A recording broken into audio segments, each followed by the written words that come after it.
Pyrenees, which is a place I've been to guiding many, many, many times. I've led that trip a lot of times, but a long time ago. So I did a lot of trips in the 90s there and into the early 20s, but I must admit I haven't been for a while, but from chatting to them, I don't think it's actually changed very much. So I think it's all pretty relevant. There's one little bit that's still in my talk that you might not get to do if you went now or not. I'm not sure. And I think they've tweaked it a tiny bit, but pretty much as you'll see tonight is how it will be, well, in this year. We're running it this year. So if anybody gets to the end and thinks, oh, that sounded fantastic, it's bookable still. There are still one or two places. So the first thing to say, I think, is that it's stunningly beautiful. One of the things I love about it is the scenery. We're up in beautiful mountain scenery. It's all limestone, so there's loads of flowers, which makes me happy as well. And as you can see, absolutely gorgeous. We do a fair chunk of the time in the holiday is actually spent up in the mountains. But of course, the one slight problem with running a holiday based in mountains is it's not always the weather that you're seeing in that photograph. Sometimes you can get a bit of rain, in which case we also have the ability to head down into the lowlands as well. So we've got built into the holiday, some days up in the hills and then some days lower down, some of it almost in deserty type habitat. If you look at that screen, I was just monitoring. I'm sure everybody knows where the Pyrenees are, but just in case you don't, it basically runs through the border between France and Spain, and it's kind of lowlands at either end, but in the middle there is the highest bit where it says Parc National des Pyrénées, and the area that we spend our holiday in is in that oval shape there, and the dot is where we're based, and that's a lovely little village called Echo, and then we go through Echo, looks like you're saying Echo. It's two spellings. It can be ECHO or HECHO. So we're very near there, but actually further out of the village and up into the hills in a lovely hotel all on its own. That's the village. Really lovely little place, tiny little Spanish village. And we usually give people a little bit of time to have a little wander around there and have a look because it's really nice. And that is our hotel, Hotel Rural Uson. And it's kind of on its own, really. If you've got no neighbours there, there's just us.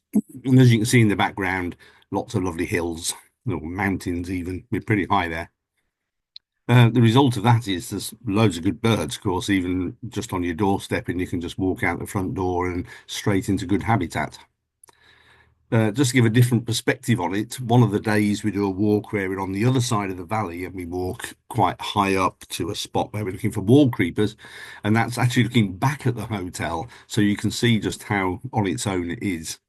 It's absolutely lovely spot, and it's run by a lovely couple who just great fun. So you would like it there, I think. Within the um, grounds of the hotel, you might say, although really you've just got the hotel itself, a bit of lawn, car park, and then habitat nearby. But next to the car park, there's some conifer trees, and there's quite often firecrest in there. Just walking 100 yards down the road, you've got chance for things like redback shrike and searle bunting, and even things like serin and other birds like that. A short distance up the road, just a very short drive, you come to. It doesn't sound all that inviting, the name. It's called Boca de Infierno, which basically means the mouth of hell. Which, for a sea, that's the sort of rapids on the left-hand side. Doesn't really look like the mouth of hell, and it's actually very, very pretty and beautiful. But it is a fairly roaring waterfall in there. And I sort of mentioned it because we usually do a little stop there. It used to have nesting wallcreeper, and wallcreeper's an interesting bird on the holiday because it's got trickier and trickier as time has gone on. And when I first started guiding these holidays back in the 1990s, it was sorry, early 2000s, it was actually possible to see wallcreeper nesting in that valley, but they disappeared from there within a year or two of me starting. Don't think it's linked. And we had to go higher up to see them. But what I did love about this spot whenever we went there was seeing these saxifrages. As those who know me will know, I'm quite into wildflowers as well as the birds and the mammals and all sorts. And this is, I think, probably the most spectacular Pyrenean plant. It's native there. It's called Pyrenean saxifrage. The top photo on the right there shows a rosette of this flower. So it grows this rosette and it gets bigger and bigger and bigger over several years. And then when it's big enough and and well enough, it throws up this enormous flower head. I mean, they're probably 2 feet long, some of them. You know, they're absolutely huge, covered in flowers. They produce hundreds of seeds, drop all those seeds in the hope that they're reproduced and die. So by now, by the time it's done that, obviously other ones from previous years are starting to produce rosettes. So there's nearly always some in flower. But once they flowered, as I say, that's it. They throw all their energy into that bit of reproduction. And you can see on that left-hand picture, there are several of them at the bottom of that photo there, just poking out of the cliff face.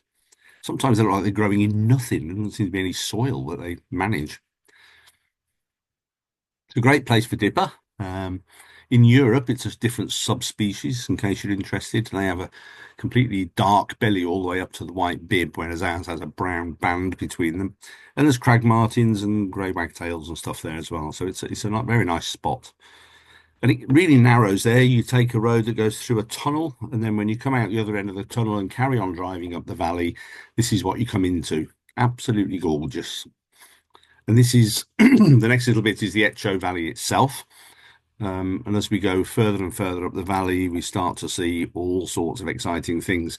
And one of the things that I think are a real highlight of the Pyrenees in my head and a big feature of the area is the raptors. There are loads of raptors. It's quite jaw-dropping how many raptors you see. Um, I would say red kites and black kites probably more as you're going down out of the valley, but as you go up the valley, you've got higher chances of things like goshawk. Short-toed eagle can be anywhere. They're all over the place, as are booted eagles. Honey buzzards anywhere with lots of forest. So there's loads of raptors to see. And the further up you get, the higher your chances of golden eagle. There are, very confident you're going to see golden eagle on that holiday. The other big feature is the vultures. Now, the flight actually takes you to Barcelona, and from there we drive quite a long way to get to the hotel. So we've quite often seen quite a lot of griffon vultures right from the word go. There are one or two places we can stop, one little canyon we can go into and look for those. And they're huge, they're absolutely huge. They even dwarf a golden eagle. They are massive birds, well worth seeing. And you kind of get almost blasé about them within a couple of days. You're seeing so many griffon vultures. Less common on the right-hand side there is Egyptian vulture. They do hang, there's often a couple of them hanging around the village, but you just keep your eye open. You're going to bump into one at some point. As it says there, this doesn't even include the best one, which is this one. For me, I would say probably the bird of the Pyrenees that I think I'm the keenest to see, really. Absolutely spectacular thing. So this is a famous bird for one reason, really. It's not just a really specialized and unusual looking vulture. I mean, with that big diamond-shaped tail and these elegant wings, it's a beautiful thing. But it's called quebrantahuesos in Spanish, which actually means breaker of bones. And that's what it does. It's almost hard to believe that this thing almost entirely lives on eating bones. There's a lot of nutrients in the middle of some of these bones, some of them bone marrow and stuff, which I suppose works well. And it apparently has incredible acids inside its stomach that help it digest what sounds like a horrendous diet.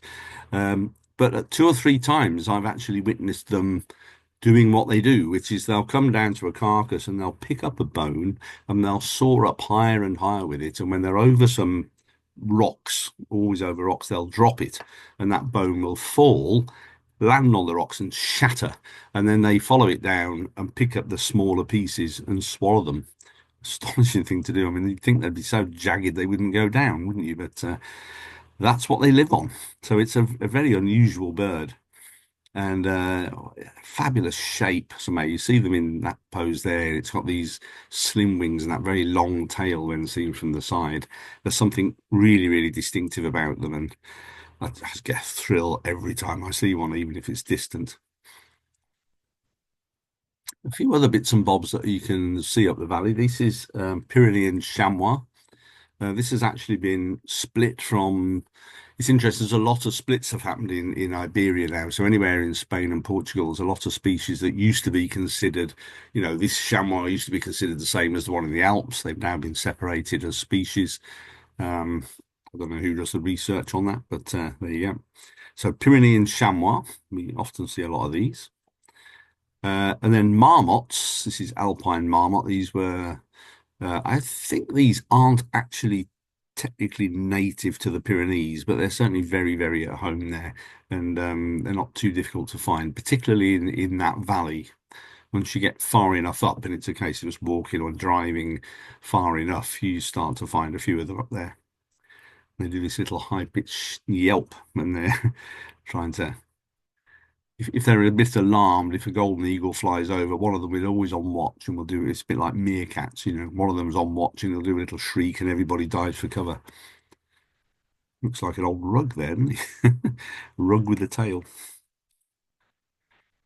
And there's one or two kind of unusual things. This is Pyrenean brook salamander. Now, I'm fairly sure that on the right is a young one. They have these feathery gills. That could possibly be a fire salamander. I'm not 100% sure, but that thingy on the left there, that one is definitely Pyrenean brook salamander, which is a real speciality, not found anywhere else in the world. And this guy, I've never seen this, by the way. I have seen the brook salamander. I would absolutely love to see one of these. They're really, really, really unusual. Pyrenean Desmond. There are only, I think, two Desmonds in the world, if I remember rightly. They're the ones in Russia. They've got really strange noses that can sort of bend up and down with two huge nostrils on the end. They're aquatic, so they've got webbed back feet. They're almost like a big water shrew, I suppose, would be the nearest thing similar to them. We honestly thought we'd got one at one point. Somebody called and they described this thing that had gone under a rock, and I thought, oh my goodness. And when we actually gently lifted the rock, there was a little water shrew peering out at us. And I should have been really, really thrilled to see a water shrew because they're not easy to see, are they? But I really wanted it to be a Desmond. But anyway, it's worth knowing they're there because you never know. One day we might get one. And then coming back to a little bit of botany again, you see these flowers scattered all over the place, and they're in flower at the time of year we're there, which is kind of late May. This is white asphodel, very, very tall, very beautiful plant. And with this being limestone, limestone is always very good for flowers. So you have these alpine meadows up there, and I could probably just do an entire talk on the stuff that you can see in the meadows. There are so many flowers, there's all sorts there. But I just put one or two slides in just to give a feel for the sort of things that there are. That's bird's eye primrose on the left, which in the UK is only found in northern England. Spring gentians, I love gentians, such a lovely colour. And a lot of orchids, a lot at that time of year, a lot of early purple orchids. And I remember I still haven't really sorted out quite what's going on because there seem to be two forms of it. A very robust plant, which I've always wondered if it might be a hybrid with something else. But then hundreds and hundreds of these lovely purple, slim, early purple orchids scattered all over the whole hillside. And then butterflies, lots of butterflies. I haven't put too many in because it can be, there's an awful lot of blues, there's an awful lot of fritillaries, several different kinds of grizzled skippers. A few special ones, I think the Apollo, we don't necessarily, we're a bit early for Apollos, but we have seen them. But it's just to say there's a lot to look for there, and I know there are some people particularly keen who like to see those. And I remember on one trip when we had some particularly keen butterfly people with us, I think we had about 60 species or so, which I think for a week in the Pyrenees is really, really good. Just gives you a feeling for the diversity of them there. And I'll come back to show a few more butterflies later. Um, Yeah, so as well as the birds, there is quite a diversity really, what with the butterflies, the flowers, but also a few lizards, as well as a few frogs as well. These three species of lizard are not usually too hard to find. Um, it can be a little tricky to identify, and I was getting a little bit confused because I knew there'd been a little bit of tweaking of the taxonomy of some of these things. So Iberian wall lizard can also be called, I think it's Cantabrian wall lizard or something like that. And then they've also split now this one, Pyrenean rock lizard, which is only really, really high up and looks kind of similar to the common wall lizard if you compare those two. They both have that dark stripe down the side. If you can catch one, which is probably impossible, the rock lizard is completely pale underneath, whereas the wall lizard is all speckly. So there is a big difference there. But trying to see underneath is the problem. We need a lizard flipper. So anyway, lots of lizards. We've seen the odd snake before now, as well as Asclepian snakes and asp vipers and things. We're still I would say we're still sort of in the Echo Valley here. But what I've done here is taken us up another side track which goes up the other side of the valley, up to a very, very high. You drive this road that winds its way up and up and up and up, and it eventually ends up at a refugio where people go to you can sleep there overnight as part of a longer walk or just stay over there. Very nice little refugio. You can get a cup of coffee. And then you can walk from there up into the hills, and that's the kind of view looking back across. So our hotel will be off to the left from that picture, and those high meadows can be spectacular. You can spot Lammergeier up there, and the vultures and golden eagles and all sorts from this height. So it's a good vantage point. And then you can walk on up this track for quite a long way. You're looking as you go. We've seen firecrests along this track and Citril Finches and things. It's really lovely. But eventually you come to this spot where you're below a rather large cliff. And as you can see from the angle of his binoculars, he's looking very high up, and that's what we're looking up at. So it's and again, I'm going to warn you that this is what we're looking for is a Wallcreeper, probably somewhere up there, little tiny dot of a Wallcreeper. So it can take a bit of finding. It's a big area and there's a lot of cliff, but every year I did this trip, they were nesting up there, and eventually, with persistence, we always found them. I think in recent years they are either not nesting as reliably, or they may have even stopped nesting. I'm not sure. So trying to find another site is the challenge. They're fabulous birds. That's a male with a little black throat. Gorgeous little things. And these flick around on the cliff face, so they're looking for insects and things in amongst the cracks and stuff in the rocks.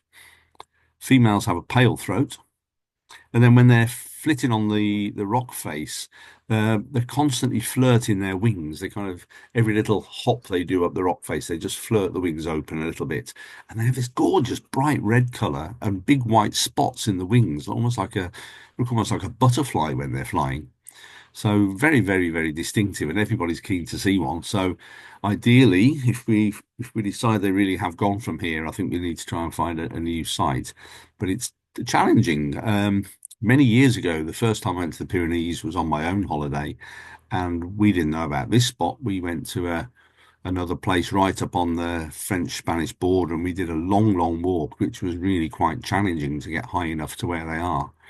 So, whether we can find a suitable place to be able to take you to, I'm not 100% sure. Or it might just be that they're still there some years. We'll probably still go there and check, and we'll keep our ear to the ground if a new site appears. But I don't know if this is linked to climate change. I mean, the original place we used to go down at Bocca dell'Inferno, that's a lot lower than this place, and they stopped nesting there quite a few years ago.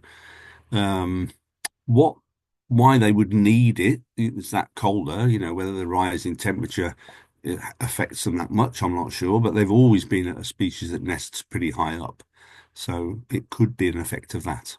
But anyway, we'll keep our ears to the ground on that one. But even if there's no wall creepers there, it's still an absolutely gorgeous spot, and you see a lot of other birds, and you see a plethora of beautiful flowers in that area, some really good butterflies too, all sorts of stuff. So it's still probably well worth the walk. This is rock bunting. They nest in the same area. Again, they need to be fairly high up on the hole. You can get these quite a bit lower, but lovely little bird. And then this is Rufous-tailed Rock Thrush, which doesn't need to be so high. Some of these can be found occasionally in some villages a lot lower down, but it's an absolutely gorgeous bird. And the other one, which we quite often get them as we're walking along that track rather than at the end. And sometimes they're right at the start by the car park in the refugio, just on the grass there. They quite like feeding in short grass. So you quite often find them there, but also towards the end. And this is Citril Finch, very distinctive with that grey nape, almost like a little bit like a siskin, I suppose, but plainer, not so streaky. And that grey nape's very distinctive. You actually see quite a lot of chuffs, both red-billed chuffs and also these guys. These are Alpine chuffs. The difference being that these have a yellow bill. They still have red legs like the ordinary chuff, but these have a yellow bill. Later in the season, you have to be a little bit careful in case there's any juvenile red-legged chuffs because they can have a pale bill. But these look, it's a shorter, slightly thicker base bill. They almost remind me of, of big starlings, but without the spots, like spotless starling, which you'll see in a bit. So they tend to fly around in flocks and they've got a very distinctive trilling sort of call. So you quite often hear them first and pretty acrobatic in flight like choffs are, but well worth keeping an eye open for. And again, you've got to be pretty high up to get into those.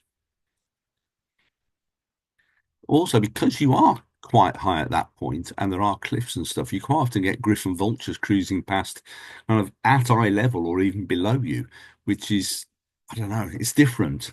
You know, when you see them soaring really high up above your heads, it's a spectacular bird. But when you see them at eye level and quite close like this, they really do look huge. And I can remember this one going by and kind of looking at us as it went by as if it was sort of interested. Probably thought, none of them look dead, so no use to me. And I was talking about some of the flowers. That particular area is quite good for orchids. Not all of those, though, I'll be honest with you. The burnt tip orchid that's the first place I ever saw one. I mean, it's a very rare plant in the UK. Elderflower orchid, I'm going to come on to again in a second, actually, because that's worth talking about. The other two, you can come across quite high, but they're also probably more common lower down.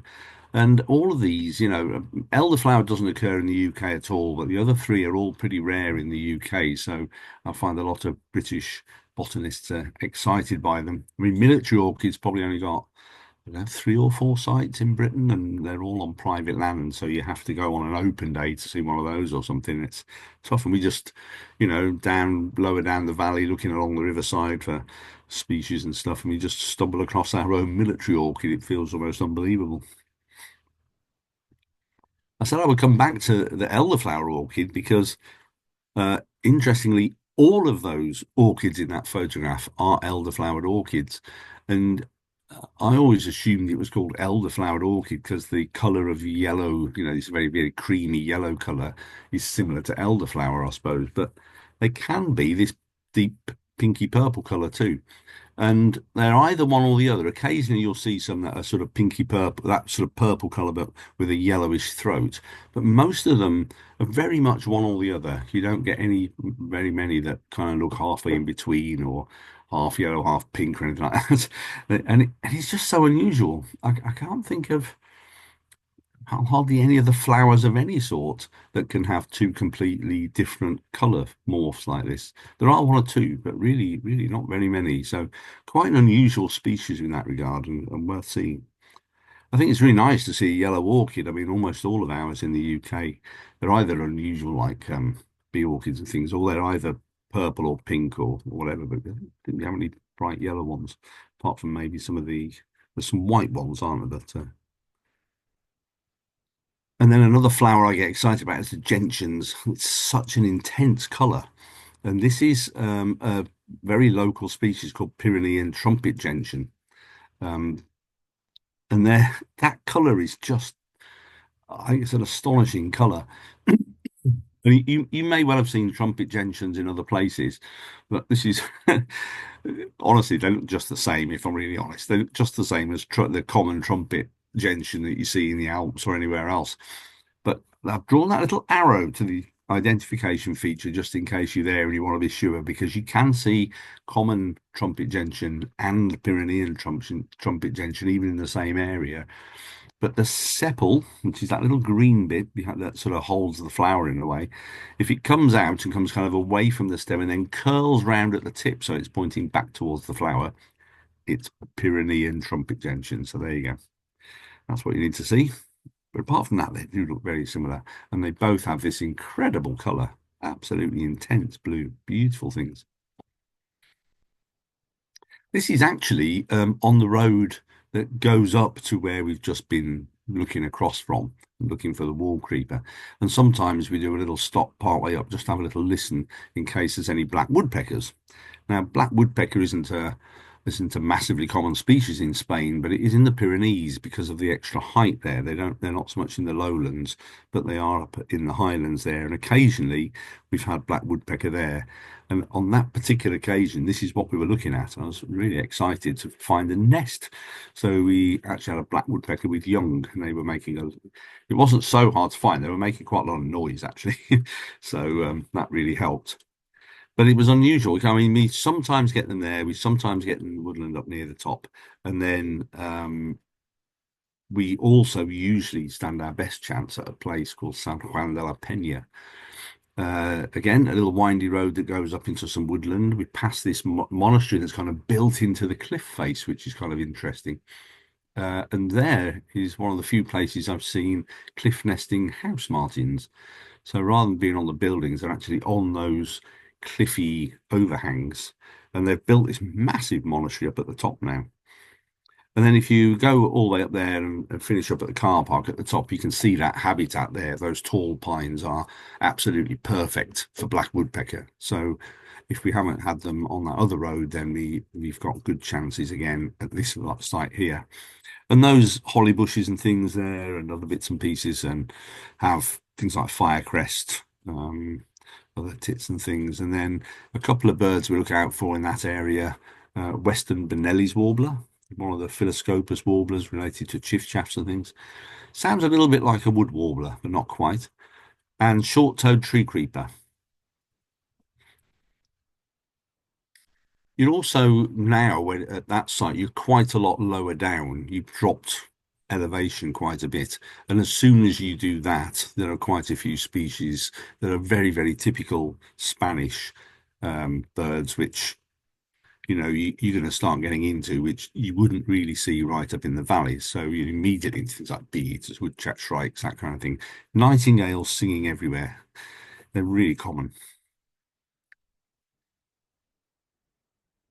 And then on one of the occasions we oh sorry, on to the next slide. I was on one evening we usually do a night where we drop right down out of the valley and head up another valley where eagle owls nest. There's no It's an odd place. I have had some success, as you can see from that silhouette on top of the trees there. I've never really had a good view of an eagle owl there, but I have seen them a few times, nearly always on the treetops. And through a telescope, it actually looks pretty damn good. Um, they're pretty cool. And in the same valley, you listen out for other things. We quite often see nightjar there. We found midwife toad there. And midwife toad can be really confusing because they can sound horribly like a scops owl. So I remember the first few times I went thinking, well, we're hearing scops owl, but it's really struggling to find them. They would never come in if you played the call. And then the one day we realized they were midwife toads we were hearing after all. However, there are scops owls. That photo top right showing that little village. There's a little monastery there which has got various holes in the wall that scops owls breed in, and because it's all lit like that, you've got a really, really good chance of seeing them. And if you play the recording, they'll quite often respond and have a little flight out and look around. And whilst we've been doing that, we've quite often come across some interesting moths too. And sometimes these actually come to the hotel if you've got the lights on and they come to the windows. One of them, the peacock moth, I always think that reminds me very much of our emperor moth, but it's way bigger. I mean, it's hard to judge from the photograph, but it's an absolutely huge thing, really impressive. And then even bigger still, and I think it has to be one of the most spectacular moths I've ever seen anywhere, including the tropics. I mean, I got to Costa Rica and see all kinds of moths and things there. And I remember in Ecuador seeing utterly spectacular looking things, but I don't think any of them really beat that. The Spanish moon moth for me is one of the most beautiful moths I've ever seen anywhere. So if you can find one of those, you're in for a treat, and especially if you can get one close, and rather than flying around the top of a big lamp, if you can find one sat on a windowsill somewhere. There was one funny story. We when we give people a little bit of time in the local village in Etche, people often like wandering around on their own, have a little look in the shops. And I went and helped people in the post office to buy some stamps and noticed that there was a postcard of a Spanish moon moth. And the guests came and found me when we were all gathering back at the vans and showed me a photograph on the back of their camera. We've just found a Spanish moon moth, and they were all excited. And I looked at the photograph and thought, that's the one off the postcard, isn't it? That's just been, they just photographed the postcard to trick me. I'm not falling for that. So I refused to believe them. And eventually they dragged me back down the roads to this particular spot, and there it was on a windowsill, and I had to apologize. But oh no, absolutely super things if you can get to see one. One of the other days where we're high up, we actually head right round to there's a couple of roads across, one of them quite good for goshawks, and then we end up very, very high up here where it's probably about as high as we get. And we're right on the very, very summit where you go over the border into France. And at the point where we stop to really start bird watching, you are literally on the border. The road actually follows the border, and some of the time you're in Spain, then you're back into France, then you're back into Spain again, and back into France, and so on. Um, there's a few target species up there. This is the spot where we end up, which is absolutely gorgeous. Um, Loads of stuff to see, particularly the flowers. But some of the birds that are well worth looking out for there gives you another bite of the cherry to see if you can get a Citril Finch. Water pipits are up there. This is a species that we get in Britain in the winter, but we don't have any breeding water pipits. So it's quite nice to see them in their breeding plumage when they have this lovely sort of pale grey head and quite often a pinkish chest, although that one doesn't look like it's got that. But and they're singing and displaying and stuff there. The ring ouzels look a bit different. So this is a different subspecies of ring ouzel. And if you think about our ring ouzels, ours look very black and white with that sort of silvery colour just in the wings. These have almost like a fish scale effect on the underside, where all of the feathers on the belly and lower chest have this kind of pale edge to them, giving them a very, very distinctive look indeed. Beautiful looking birds, I think. Another chance for alpine choughs, and actually probably a better chance to get close views of alpine choughs up there. You're very high up, and there's quite often choughs landing on the hillside around you. But this is the real big target that's up there because you've got to be that kind of height to get Alpine Accentor. Excuse me. And the tricky thing, and the thing that really surprised me, is you go all the way up to this astonishing height, and then you're listening for singing Alpine Accentors, which sound a little bit like a Dunnock. It's not the same as a Dunnock. It is different, but it's not dissimilar.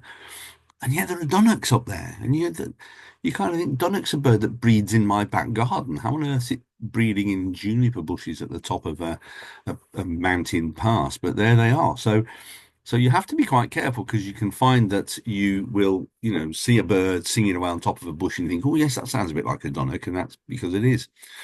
And then you check another one, another one. Eventually, with a bit of luck, you'll finally get your Alpine Accentor with those lovely rusty feathers on the flanks and that little yellow spot on the bill. Quite distinctive. I rather enjoyed that. It almost looks like the telescopes have given up on us. We've gone off looking at a bird, I don't know, some flowers or something, and the telescopes are like, well, we'll have a look down here ourselves, like tripods. And I was saying the flowers are very good up there. Some of these flowers you would also have seen up at the Wallcreeper spot. But this particular place, with that little bit of extra height, you've got a few other extra species that you wouldn't get down there. Pyrenean snowbell in particular is one which I was so thrilled the first time I saw that. It's just such a delightful little flower. Um, the rock jasmines are really nice. A buttercup that's white instead of yellow. I don't know. It's just nice, really lovely. And that dog's tooth violet, I've always thought it's a strange name for a plant that isn't a violet, and I can't see where the dog's teeth are on it, but hey ho. Still rather spectacular looking plant. So I was saying that some of the days we actually leave the Pyrenees and drop down to the lowlands a bit more. One of the days we do that, we drop down to this place. That little village below the cliffs there is called Riglos, and we usually drive into the village and then walk up to the bottom of the cliffs. It's an odd place. It's spectacular. I mean, it really is. Those cliffs are really high, as you can see. So they're a spectacular sight. But they're also incredibly popular with rock climbers. So you do, to some extent, have to put up with these guys shouting across to each other with instructions and things. And I'll never forget the occasion I was there when suddenly there was this guy screaming, and I thought, "Oh my God, what's going on?" I looked up, and this guy was completely falling. He didn't appear to be attached to anything, and I thought, "Oh my God, we're going to witness this guy smashed to pieces on the ground." And then all of a sudden, he pulled the ripcord, and up came parachute, and he was base jumping, as they call it, because we didn't know that until his parachute came up. And then my heart started to beat again. I was just like, oh, horrible moment, absolutely horrible. So now, just be warned if you're there, that might happen. However, it's a great spot and there are lots of things to see. Some of these scrubby bushes around that area are really good. Oh, and this is the road that goes round to the village of Riglos, often passes through these stunning fields full of poppies and other flowers. Absolutely beautiful. So the scrubby bushes I was mentioning, as you go up there, we usually do one or two stops to see if we can find any of these. I call them the scrubby warblers. Um, and obviously Dartford warbler we get in the UK, but the others we certainly don't. Some of these have been split now in recent years. So what used to just be Orphean warbler has now been split into Western, which is in Spain and into a bit of France and stuff. And then there's a gap in their distribution, and you're back into them again when you go over towards east, near Greece and so on. And the same with subalpine warbler. So these are both what they call Western of each of those. Um, Smashing birds. A challenge to identify on song, apart from Orphean, I call the hurdy-gurdy birdie because he has this lovely song where he's got a doodle doodle doodle. It's very, very identifiable from that. But the others have very scratchy songs that are a little similar in some ways. These for me are the two highlights of that place if you can get them. And you've again got other chances on another day. But black wheatear in particular for me is I just think that's an absolutely beautiful bird. I can't claim that's my photograph, but the nice thing about these putting these talks together is we get a lot of people who come on our holidays who take a lot of photographs, and they very kindly let us use them for our presentations. So I get to use a lot of very, very nice photos that I can't claim I took myself. But isn't that just a stunning bird? And the blue rock thrush, again, they like similar habitats. Both of them like that kind of semi-desert, rocky, a lot of outcrops of rock and stuff. That's their favorite habitat, and that's what you've got around those cliffs.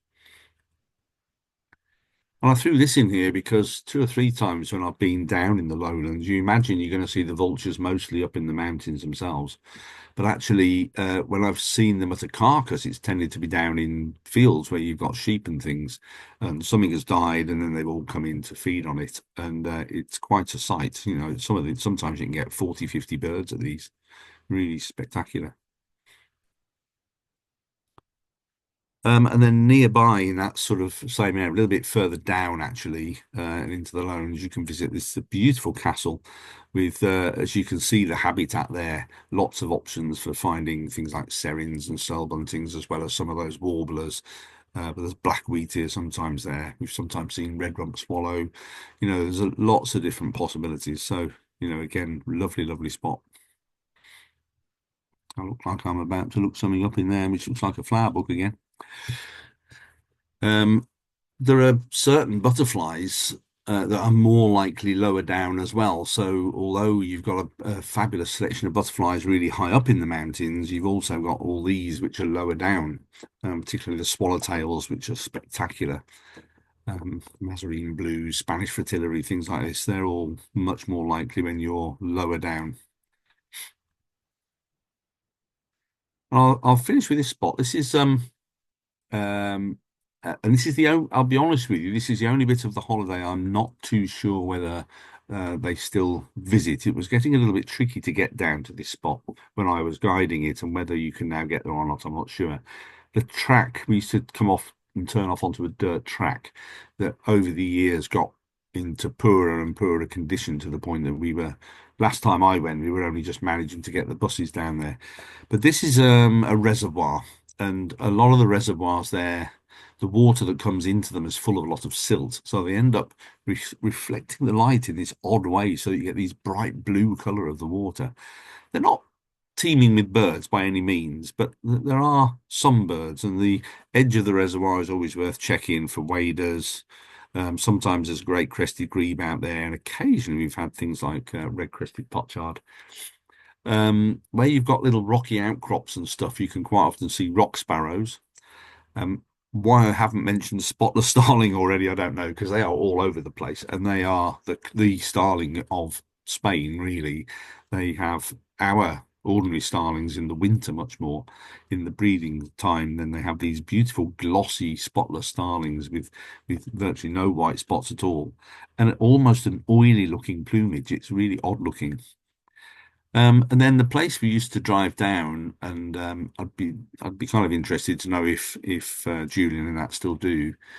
There were like 5 or 6 poplar trees, maybe no more than that. But golden orioles like to nest in poplars. Now, if you've got a huge plantation of poplars, that makes life really difficult, because they are, despite being quite a good size and bright yellow, they can be incredibly hard to spot. However, if you've only got half a dozen trees and they're not even side by side, so if a golden oriole wants to leave one tree and go to another, you've actually got a pretty good chance of spotting it. So we quite often found that that location was where we got our golden orioles. We would hear them at other places, but this would be the best place to actually look for them. And there were a certain number of wetland birds there. There were quite often whiskered terns flitting around over the water. There might be the odd blackwing still around the edge. There were some little patches of reeds, which was quite nice. So you would get purple herons sometimes in those. And red-crested pochard was pretty much the only duck of any interest that we ever sort of spotted on the reservoir. But maybe one time in 5, they certainly weren't common there. The one bird I did get very excited about a couple of times was Western olivaceous warbler. It's quite a difficult bird to see in Spain, I find, and that particular spot did have them. They weren't always very easy to spot. If they were singing, it certainly helped. If they weren't singing, you almost stood no chance, because they're quite skulky. But a very bland looking warbler in a way, but not an easy bird, so often quite an exciting one to find if you're a keen birder. And then really exciting too, well, not just 2 or 3 times, several times when I'd led this trip, we actually found nesting penduline tits. The nest is it's a really, really strange nest. I mean, that's it at the top left there. It's like a big bag with a hole near the top, which they kind of almost build out as a small tunnel. So it's very, very secure in terms of the young ones in there. Nothing's going to get in. And they build that almost entirely out of the sort of fluff that comes from willow trees and poplar trees. So poplars, I don't know if you've ever seen when they produce their seeds, they produce huge amounts of this stuff. And it's just like cotton, and it floats about like cotton wool, little tufts of that. And it floats around and blows around all over the place and gathers in bunches. And they pick this stuff up and weave it all into this nest. Quite amazing. So, couple of times you've actually found them either building the nest, or they've already built it and they're presumably sitting on eggs, and the male has brought food in for the female. I don't think they've had chicks yet at that point, though. I could be wrong. But they're lovely little things with this little black mask and almost like a tiny, tiny red-backed shrike in the colour of them. And then we used to drive some of the fields. There are certain dirt tracks that we used to take where we knew if we drove that track, it would eventually come out at the other end in a village. Um, and you could drive through these fields looking for, well, almost like different habitats within the fields. If it was a very stony field, sometimes we might find stone curlew, short-toed larks, things like that. We've had quail running down the road in front of the vehicle before. Also in those stony fields, Tory pipits, or they'll quite often land actually on the dirt track in front of you. Calandra lark, really distinctive things. It's a big lark with this lovely black underwing with a white trailing edge. They quite like more of an agricultural field with taller, like wheat or whatever. But they sing and they sing and they sing a bit like skylarks. So quite often you actually spot them in flight whilst they're singing with this very distinctive dark, sort of almost half a collar either side of the neck. Super birds. And then my last slide, we finish off usually on that day right down in this lovely little village where we treat everybody to an ice cream while we watch the storks on the chimneys there. Um, they're such a well-known thing in Spain, white storks on chimney pots or on big trees. They have these nests that they build up each year and they end up enormous. But it actually in the Pyrenees themselves, you don't really see it because they're not really a species that goes that high. So it's when you're down on these lowland days that you've got your best chance of seeing those. And they're just lovely to watch doing that. And they do this fabulous display when they come in, clacking their bills and all the rest of it. So I hope you enjoyed that. Hope it tempts you. Thank you very much. And if you've got any questions, I will be very happy to answer.